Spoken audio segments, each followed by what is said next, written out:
feito a gravação dos nossos vídeos aqui da parte de informática, visando aqui preparar vocês o melhor possível nessa disciplina que é tão exigida em concurso, né? E como a gente vem comentando, nos últimos concursos e nas últimas pesquisas feitas em concurso, é uma das disciplinas que mais vem eliminando candidatos, realmente porque muitos costumam a pensar da seguinte maneira, que utilizam o computador diariamente, que utilizam o computador no dia a dia, utilizam alguns programas que são cobrados comumente e muitas vezes em concurso, mas que na verdade a gente conseguir identificar algumas falhas, alguns erros, né, nas questões de concurso não é tão simples como muita gente pensa, e por isso a gente costuma sempre trabalhar aqui em cima de questões, mostrando as pegadinhas das organizadoras, que eles tentam induzir às vezes o candidato ao erro, a uma determinada questão, em um determinado item da questão, certo? Então, a gente dá prosseguimento aqui a essas questões de concursos de diversos assuntos variados na área de informática, como aqui a gente está trazendo aqui uma questão de um concurso aqui passado sobre o sistema operacional Linux, né? E essa questão diz o seguinte: é correto afirmar-se sobre comandos do sistema operacional Linux? A letra A diz que o comando cd ele é utilizado para criar diretório. Diretório que é um sinônimo de pasta, né, no Windows.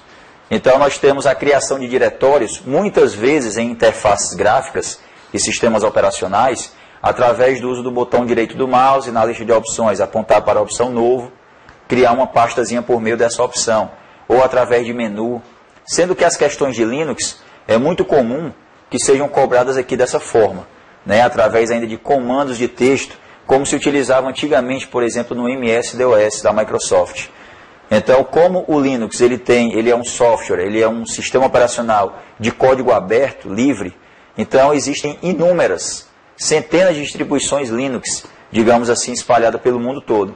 E aí as organizadoras costumam cobrar aquilo que é uma base, que é um kernel do Linux, que são os comandos baseados em modo texto, chamado shell do sistema operacional. E esse comando cd, inclusive até no próprio Windows, como acontecia antigamente no MS-DOS, é um comando utilizado para fazer uma mudança de diretório. Você está usando um determinado diretório do disco e você quer mudar desse diretório para um outro, né, que é o que muitas vezes a gente chama também de abrir o diretório. Você vai abrir o diretório denominado professores para poder trabalhar dentro desse diretório, então aí você utiliza o comando cd. O comando que cria diretório no Linux é um comando denominado mkdir, que pode ser utilizado também no Windows, certo? Além desse comando md, que também pode ser usado no Windows. No Linux, utilizamos o comando mkdir. A gente pode citar um exemplo aqui. Vamos clicar aqui no menu iniciar do sistema operacional Windows 7 e na caixa de pesquisa aqui vamos digitar um comando, que é o comando cmd do Windows. Esse comando cmd, ele vai nos trazer um terminalzinho que permite controlar o sistema operacional no modo texto, tá? E aí então nós vamos digitar aqui o comando mkdir, o que no Windows também poderíamos usar o md, espaço, desktop, barra, César. E depois disso, vamos teclar Enter. Ao teclar Enter, o comando é processado. E o que nós vamos agora observar na interface gráfica do Windows? Lá na área de trabalho, que é o desktop, nós vamos verificar que uma pasta com o meu nome, César, está aqui ela, olha, foi criada. Então, normalmente, quando a gente executa algumas operações no ambiente gráfico, existem comandos adequados também para você executar aquela mesma operação no ambiente texto, no modo texto do sistema operacional. Então aqui nós temos a criação de uma pasta denominada César, que eu criei pela interface de texto do Windows, do sistema operacional, o qual eu poderia também ter clicado aqui com o botão direito do mouse, apontado para a opção novo, e logo depois clicado em pasta, digitando assim em seguida o nome da pasta César. Então a gente pode também executar diversas operações no chamado interpretador de comandos do sistema operacional. Ok? Então, no primeiro item aqui a gente tem o comando cd, ele cria um diretório no Linux, falso. É o comando mkdir, que eu usei até aqui no Windows também, para criar um diretório. O comando cd, ele muda de diretório.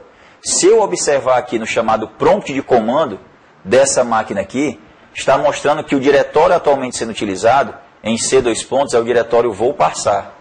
Se eu digitar cd espaço desktop, enter, então ele vai me mostrar que vai passar a utilizar itens do diretório desktop. Vai abrir, vai mudar para esse diretório. Se eu digitar cd espaço desktop barra César, enter, eu vou pedir para mudar para esse diretório chamado César que está no desktop. E aí o prompt de comando aqui ele passa a exibir exatamente o nome do diretório em que o usuário se encontra no momento.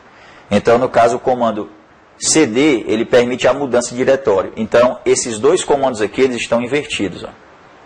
O comando md no Windows, ele também pode ser utilizado para criar diretório. No Linux, como nós falamos, mkdir. E já o comando cd seria a função que está aqui na letra B, mudar de um diretório para o outro. Depois nós temos na letra C o comando rmd, remove diretório, exclui diretório, apaga diretório. No Linux nós devemos utilizar um comando chamado rmdir, para poder apagar, eliminar diretórios. Então, rmdir seria o correto, só que aqui tem apenas rmd, então deveria ser rmdir. Nessa interface aqui de texto do Windows, a gente pode digitar rmdir, espaço desktop, barra César, solicitando assim remover o diretório César que se encontra no desktop, no diretório desktop e enter. Então, quando observarmos agora a área de trabalho, a interface gráfica do Windows, na área de trabalho desktop, onde tínhamos agora há pouco aqui o diretório César, esse diretório, essa pasta não mais existe. Então, nós podemos eliminar diretórios no Windows ou no Linux também utilizando o comando denominado rmdir. E aqui nós temos rmd, por isso está errado o item C. E na letra D nós temos o comando mv, ele pode ser usado para renomear arquivos. E esse é o item correto, né? Sobrou apenas ele. E a gente pode dizer aqui que o comando mv, ele pode ter duas funcionalidades no sistema Linux. Uma delas de renomear arquivo e uma outra de mover, que é até um padrão, né? Pelo mv de mover arquivos e diretórios. No Windows a gente tem um comando parecido chamado move, M-O-V-E, aqui é como se fosse uma abreviação mv. Então ele tem a tarefa de renomear ou então mover arquivos e diretórios. Nós colocamos aqui no outro slide dois exemplos. Olha. Se eu utilizar o comando mv da seguinte forma, mv espaço aula.txt espaço prova.txt. Se existir um arquivo na pasta atual, no diretório atual, chamado aula.txt, e eu uso o comando mv juntamente com outro nome de arquivo, o sistema operacional entende que nós queremos então renomear esse arquivo. E é o que ele faz. Ele renomeia o arquivo aula.txt para prova.txt. Uma outra situação, mv espaço aula.txt, o arquivo aula.txt existindo no diretório atual, espaço professor. Então não estou colocando aqui um nome de outro arquivo, ou seja, não existe extensão. Então nesse caso, se existir também uma pasta professor no diretório atual, esse arquivo aula.txt do diretório onde se encontra será movido diretamente para o diretório professor. Então tem a função de mover arquivos ou diretórios, ou ainda renomear arquivos diretamente para um outro, seja com a mesma extensão ou com outra extensão. E por isso essa questão aqui sobre o sistema operacional Linux, comandos Linux, tem a letra D de dado como a opção correta. Ok?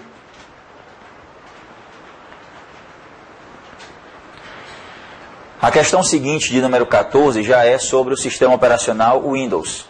E aí, normalmente, esse sistema operacional Windows, ele tem as suas questões voltadas mais para o ambiente gráfico, né, já há vários anos. E essa questão diz, é verdadeiro afirmar-se sobre o sistema operacional Windows? Letra A. Armazenar arquivos na área de trabalho aumenta o desempenho do computador. Então, é um item errado, por quê? Porque a área de trabalho do Windows, assim que o sistema é inicializado, né, que é executada a operação do boot, os elementos dessa área do Windows, do desktop, da área de trabalho, é como se eles já estivessem abertos na memória do computador. Então, por exemplo, Colocar uma imagem mais simples na área de trabalho pode ocupar menos espaço em memória do computador. Colocar um plano de fundo, um papel de parede, num formato mais complexo, num formato maior, que ocupe mais espaço em memória, lógico, vai deixar o computador com um desempenho mais baixo. E isso, lógico, também dependendo da quantidade de memória disponível, memória principal disponível na máquina. Você colocar vários itens na área de trabalho do Windows significa você colocar mais e mais elementos ocupando espaço na memória principal do computador, e isso não vai, de forma alguma, melhorar o desempenho do computador, e sim baixar um pouco o desempenho do computador. Então não aumenta, e sim diminui e reduz um pouco o desempenho do computador.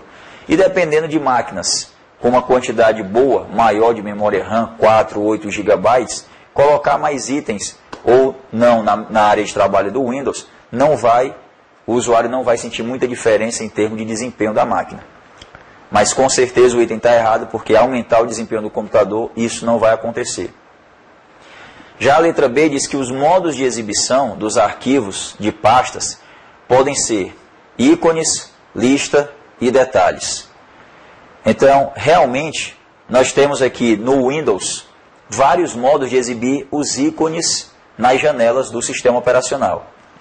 No caso do Windows XP, nós temos miniaturas, lado a lado, ícones, lista e detalhes. No Windows 7, que é essa versão que a gente tem instalada na máquina aqui, que estamos apresentando as questões, nós temos uma quantidade maior de modos de exibição. Nós temos a opção ícones também, que vem acompanhada de ícones grandes, extra grandes, médios e pequenos, certo? Nós temos lista, detalhes, lado a lado, conteúdo. Ou seja, 4 mais 4 são 8 modos de exibição.